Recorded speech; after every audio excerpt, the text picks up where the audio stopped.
savez que la Tunisie représente à peu près 80... Enfin, si je prends le secteur de l'automobile, par exemple. La Tunisie, on fabrique 80% des composantes d'une automobile. Donc réellement, il reste 20% pour pouvoir... Uniquement en Tunisie, on fait notre propre voiture. Donc réellement, cette chaîne de valeur, qui est complète, pratiquement par rapport à un secteur, l'automobile, c'est ça qui nous donne cette force. Au fait, globalement, quand on regarde une usine de montage de voitures, tous les fabricants de composantes sont autour de cette usine. Nous n'avons pas cette usine en Tunisie actuellement, mais nous avons toutes les composantes. Donc on peut aller rapidement vers la production automobile d'une voiture.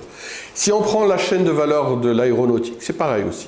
On a pas mal d'éléments d'un avion, notamment les sièges, tout ce qui est la cabine d'un avion à l'intérieur, beaucoup de digital, tout se fait en Tunisie.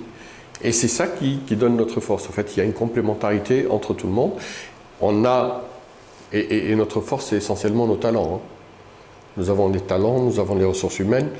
Vous m'avez dit tout à l'heure, Novation City. Novation City, c'est si les sociétés viennent s'implanter sur la technopole, c'est parce que justement, autour d'eux, ils vont trouver des startups, donc des talents. Ils vont trouver donc une capacité de développement qui est prête et qui travaille. Et à la limite, ils peuvent travailler sur l'open innovation rapidement.